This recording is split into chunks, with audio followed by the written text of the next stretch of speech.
Terima kasih untuk Anda yang sudah memberikan komentar, tanggapan di anyustvmobile.com. Di antaranya saya baca ada yang ingin kurangin pembangunan gedung, perbanyak lahan subur untuk petani biar kita tidak impor beras lagi. Tapi masalahnya ternyata kita nggak perlu impor loh. Kita akan lihat dulu nih bagaimana produksi beras lokal kita. Sekali lagi kita tekankan terima kasih kepada para petani yang sudah berjuang untuk mencukupi kebutuhan kita yang masih sangat bergantung kepada makan nasi. Kita mengalami peningkatan produksi dari tahun 2008 sampai dengan tahun 2013. Ini adalah gabah ya Bu ya, ini gabah. Jadi masih gabah tahun 2013 70,67 juta ton dan targetnya di tahun ini 73,6 juta ton.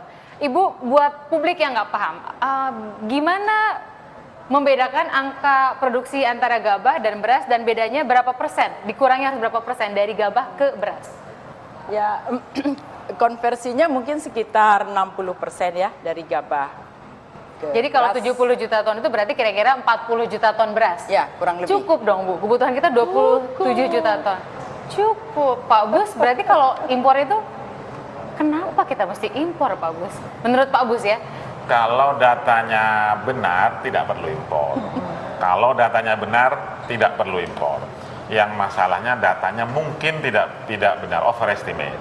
Ya, itu kira-kira saya menulis pertama kali sinyalemen seperti itu 2006 lah kira-kira. Jadi begini, data tidak benar maksudnya adalah sesungguhnya kebutuhan konsumsi kita itu katakanlah nilainya X. Tapi ternyata yang jadi acuan adalah X plus 20 begitu ya. Sehingga kebutuhan konsumsi menjadi sekian juta ton kelebihannya, maka akhirnya merasa perlu impor beras. Gitu nggak kira-kira permainan angkanya Pak Bus? Iya, sama dengan perkiraan produksinya juga, Anda belum sebutkan. Perkiraan produksinya kemungkinan overestimate. Seriously. Jadi siapa yang melakukan? BPS itu menghitung produktivitas, artinya ton per hektar. Kementerian Pertanian dan dinas-dinas menghitung luas areal yang mereka sebut metodenya I estimate. Sejauh mata memandang luas lahan saya, Pak Haji A, Pak Haji B sekian. Kalau bahasa orang Betawi, metode Luki. Lu kira-kira aja deh gitu. Nah kira-kira seperti itu. Sampailah dengan angka yang terakhir 70,8 sih ya, tahun 2014 ya. 70,8 Anda kalikan 60, kalau saya kalikan 0,57 ya masih ketemu 40-an juta ton kan. Jadi karena Luki tadi seakan-akan surplus. Nah itu kami sebagai ekonom pertanian dan asosiasi Perhappy ya, perhimpunan ekonomi pertanian sedang mencoba membuat advokasi ini loh kira-kira estimasi yang benar ya. Tapi belum deal, belum ketemu, titik temunya belum ketemu. Berarti sebetulnya acuan yang selama ini dipakai oleh kita sebagai negara gitu ya untuk mengukur kebutuhan konsumsi, produksi itu masih belum kompak gitu ya Pak ya? Ya betul, ada perubahan dalam metodologis. Bagi kami ekonom, perubahan metodologi biasa, salah biasa. Tapi kalau pada pengambil keputusan tidak boleh biasa. Itu harus presisi kan, itu kan masalahnya kan. Kalau kami salah metodologinya diubah. Nah kita menawarkan alternatif metodologi sudah cukup banyak. Contoh begini Mbak, kalau panggil nanti kira-kira teman-teman di Dirjen Pengairan yang bertanggung jawab terhadap irigasi. Nah perhitungan irigasi itu kalau ditanam 2 kali, dihitung 2 kali tadi I estimate-nya tadi. Oke. Sementara sampailah kepada angka IP itu indeks pertanaman. Sorry terlalu teknis ya, tapi penting disampaikan. Indeks pertanaman ya supaya kita paham Pak. Indeks pertanaman yang kita pakai dengan angka saat ini adalah 1,7. Kalau kata teman-teman ahli irigasi, indeks IP kita paling banyak 1,4. Itu pun sudah membedakan. Kan luas lahan sawah dari satelit itu 8,2 juta hektar, oke? Itu bisa diestimasi, kita udah canggih teknologinya kan.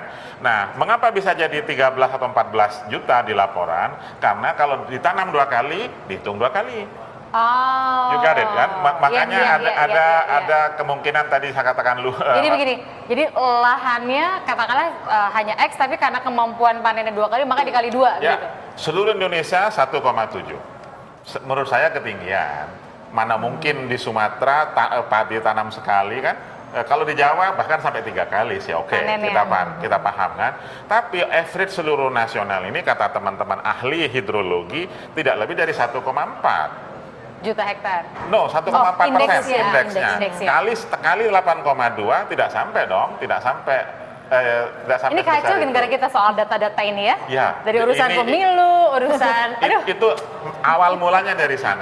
Ibu kalau dari sisi Kementerian Pertanian, kalau begitu pakai tolak ukur yang dibuat oleh Kementerian Pertanian yang tadi I estimate tadi untuk mengukur prediksi produksi beras itu. Ya, tapi pada akhirnya kan apa yang Pak Bus tadi sampaikan, manakala sudah dipublish secara resmi, official itu kan BPS, Pak. Ya kan? Jadi kita harus merujuk kepada data yang resmi. Undang-undang itu, dipublish. undang-undang. Itu undang-undang gitu kan. Jadi itu yang harus kita rujuk, gitu kan? Sehingga Ibu tetap bersikukuh kan nggak perlu impor ya Bu ya? Oh iya. Oh iya tetap. Mbak Iliani, catatan soal tadi. Impor itu pilihan terakhir seperti Iya. Pak Mendak katakan kan? Pilihan terakhir. Iya. Mbak Iliani soal catatan Februari dan kita juga kan punya deg-degan yang bertambah menjelang Ramadan dan Ramadan, Lebaran iya. nanti. Iya. Silakan. Jadi gini, sebenarnya kekhawatiran konsumen itu bukan ketersediaannya, mau banyak banget, mau sedikit gitu. Yang penting itu kan harga, terjangkau nggak sama Ya. konsumen gitu kan. Jadi kan kalau dalam hak konsumen itu ada yang namanya affordability, keterjangkauan. Konsumen bisa membeli harga itu dengan harga yang murah gitu ya. Kemudian ketersediaan, continuity, keberlanjutan ketersediaannya itu. Nah itu yang paling penting banget bagi konsumen. Yang penting harga murah. Ini kelihatannya Nah, agak harga. beda sama BBM. Kalau BBM banyak masyarakat yang nggak peduli harga naik, yang penting jangan langka katanya. Nah, Yang penting jadi harga kalau- lain nggak ikut naik. Nah itu Oke. kadang-kadang mereka bilangnya begitu gitu loh. Jadi soal Yang beras penting ini yang penting harganya. harganya jangan sampai memberatkan konsumen karena kan yang kebutuhan pokok sekali Berarti bagi konsumen. publik sebetulnya nggak peduli ekspor atau impor. Maaf, maksudnya nggak peduli produksi lokal atau impor. Sebenarnya peduli karena kan kita juga punya kepedulian bahwa itu kan produksi petani kita sendiri. Tapi yang paling penting itu gini. Dan saya pernah menghadiri suatu acara di Kemendak, kebetulan di Kemendaknya nggak ada jadi nggak bisa dikonfirmasi. Perhitungan bagaimana margin atau bagaimana perjalanan beras dari petani sampai ke konsumen, berapa margin yang harus diberikan kepada pengumpul, namanya itu pengumpul ya Pak ya, pengumpul 1, 2, 3 pasar induk, pasar ini sampai ke konsumen, itu tuh juga nggak jelas. Jadi berapa mereka harus mengambil margin itu ternyata perhitungannya antara Kementan katanya terlalu tinggi, jadinya ujungnya nanti harganya bisa 14.000 katanya kalau misalnya itu dipakai katanya seperti itu. Nah kemudian Kemendak mencoba menelusuri lagi gitu loh. Itu waktu itu diundang juga dari pasar induk, dari pengumpulnya, pengumpul pertama, kedua gitu. Nah itu juga masalah sistem bagaimana membuat price harga beras itu terjangkau, maksudnya dan tidak merugikan petani yang di ujung tombak untuk produksi ini, itu juga masih kita belum punya sistem yang baik. Nah, jadi ini juga semakin memperluas obrolan kita gitu. Karena Tadi kita hanya konsumen tuh peduli harga, gitu. beras itu yang penting asli gitu ya, aman. Kemudian tersedia, lalu harganya. Kemudian perlu impor atau tidak. Dan di sisi lain kita inginnya gini, harga murah, tapi jangan juga dong petani kita kesulitan. Iya. Tapi jangan juga misalnya harga yang mahal, petani tetap nggak kebagian, itu yang paling nggak masuk akal. Udah kita beli mahal, petani nggak kebagian bagusnya. Kita masih mengundang Anda untuk memberikan komentar di Talk to iNews dan bisa melalui iNewsTVMobile.com. Kami segera kembali.